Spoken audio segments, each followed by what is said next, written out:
Radhe Krishna friend, आपका स्वागत है भक्ति मार्ग की चर्चा चैनल में। तो फ्रेंड, जैसा कि आपको पता है, हम श्री हित सदगुरुदेव के वचनामृत के 10 पॉइंट रोज ला रहे हैं। आज हम पढ़ेंगे 51 से 60 पॉइंट। तो चलिए स्टार्ट करते हैं। बोलिए जय श्री कृष्णा, जय श्री राधे।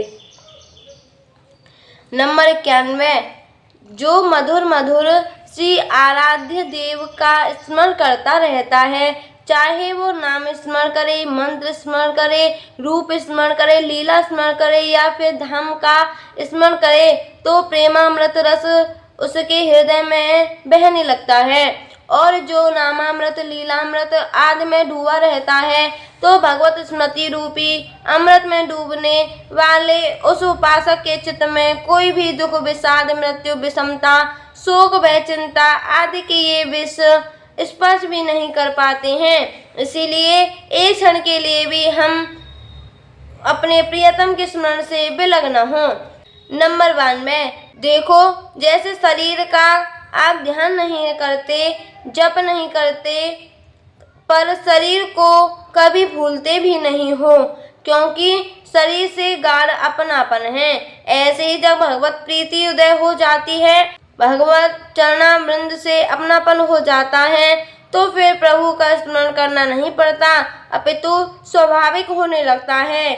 और जब किसी प्रकार चेष्टा न करने पर भी सतत भगवत स्मरण चले, तब समझना कि अब भक्ति का रंग आ गया है, क्योंकि प्रभु का स्वाभाविक सतत स्मरण होने की भक्ति है। नंबर 53, सब साधनों का सार है अंदर से सतत भगवत स्मृति संपन्न रहना। जुगल चरण के भजन बिनु निमिष न दीजे जान, यही जीवन का सार है। प्रभु मिले न मिले इसकी परवाह नहीं करनी है, बस ये ध्यान देना है कि एक क्षण भी प्रभु के चिंतन से बिलग न जाएं। चाहे कोई सिद्ध महापुरुष हो या प्रारंभिक साधक, साधक और सिद्ध दोनों में पाया गया साधन सतत स्मरण करने का अभ्यास और सिद्धि, सतत स्मरण। सब शास्त्रों का सार इतना ही है।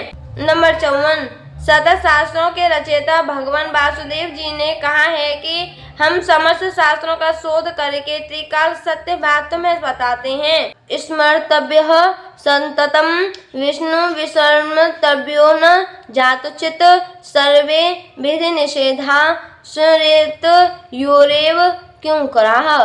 शास्त्रों में जितनी विधियां हैं, विधियों का तात्पर्य है ऐसा करो। उन समस्त विधियों का स्वरूप है कि आपकी जीवा से नाम न छूटने पावे। सतत नाम जप करो, यही विधि है, और नाम छूट जाना यही निषेध है। यदि हमसे प्रभु का सतत स्मरण बन रहा है, तो हम सब शास्त्रों की विधियों का पालन कर रहे हैं, और यदि प्रभु का नाम जप छूट गया तो समस्त निषेध हमारे ऊपर आ जाएंगे। यही सार बात है। 2 शब्दों में भगवान व्यासदेव जी ने समस्त शास्त्रों की सार बात कह दी की विधि है अखंड भगवत स्मृति और निषेध है भगवत विस्मृति। नंबर 55, अपने आप को प्रभु का मानना, अपने चित्त को निरंतर प्रभु के चिंतन में लगाना, वाणी से प्रभु की चर्चा यानी वार्ता करना, श्वास श्वास में नाम जप करना और सारी क्रियाएं प्रभु में अर्पित कर देना, यह हुआ सतत युक्ता नाम। और जो नित्य युक्त साधक है, प्रभु उसको बुद्धि योग देते हैं, जिससे वह प्रभु को प्राप्त करता है। तेसाम सतत युक्तानां भजतां प्रीतिपूर्वकं ददामि बुद्धि योगं तम येन मामुपैन्ति ते। नंबर 56, जब तक अखंड भजन की स्थिति नहीं आती, तब तक डरते रहो। जब ऐसा भजन बने कि चाहे जितनी विपत्ति हो, चाहे जितनी प्रतिकूल वातावरण हो, लेकिन भगवत स्मरण सतत चल रहा है, तो फिर बेप्रवाह हो जाओ, फिर तुम्हारा कोई कुछ नहीं बिगाड़ सकता।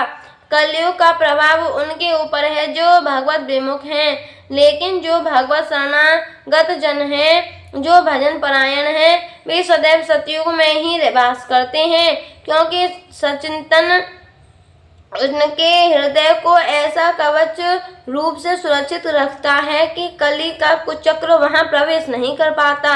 नंबर 57, महापुरुषों ने भगवत प्राप्ति का जो स्वरूप बताया है वह यह है कि जब आपकी संपूर्ण चित्त वृत्ति नामाकार इष्टाकार हो जाए, अर्थात इंद्रियां, मन, बुद्धि, चित्त और अहम ये सब भगवत नाम भगवत चिंतन में ऐसे तन्मय हो जाएं कि शरीर और संसार की सुध न रहे, तब वह भगवत प्राप्ति की योग्यता प्राप्त कर सकता है।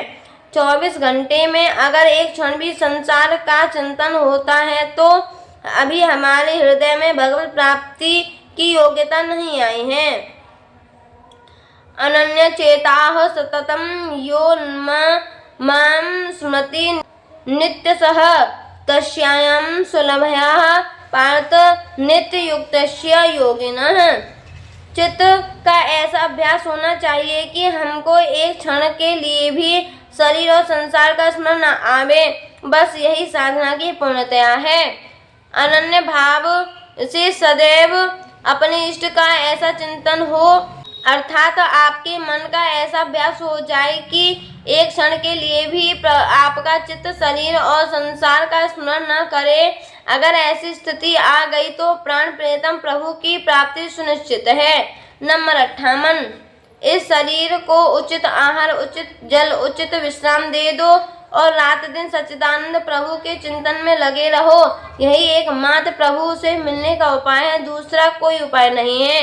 नंबर 59, यदि आपके हृदय में विकार जागृत हो रहा है, आपका हृदय विकारों से विकल हो रहा है, तो आप उस समय तटस्थ भूमिका रखिए कि मेरे में विकार नहीं है, विकार मन में आ रहा है, और यदि वृत्ति आई है तो कुछ क्षण में नष्ट हो जाएगी, किंतु अगर आपने उसका चिंतन किया, उसको महत्व दिया, उसके अनुसार चेष्टा की, उसके सुख की तरफ आकर्षित हुए, तो फिर आप परमार्थ से च्युत हो जाएंगे।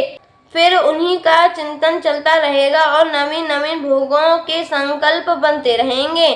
नंबर 60, जब आप भगवत प्राप्ति के मार्ग पर आगे बढ़ेंगे तो विकार आपको आकर्षित करेंगे, लेकिन इस दृढ़ता के साथ आगे बढ़ते रहना कि मैं जलन को सहना पसंद करूंगा लेकिन परमार्थ से भ्रष्ट होना नहीं, तो कोई भी विकार आपको परास्त नहीं कर पाएगा। तो फ्रेंड, यहीं पे हमारी आज की वीडियो संपूर्ण होती है। मिलते हैं अगली वीडियो के साथ। राधे कृष्णा।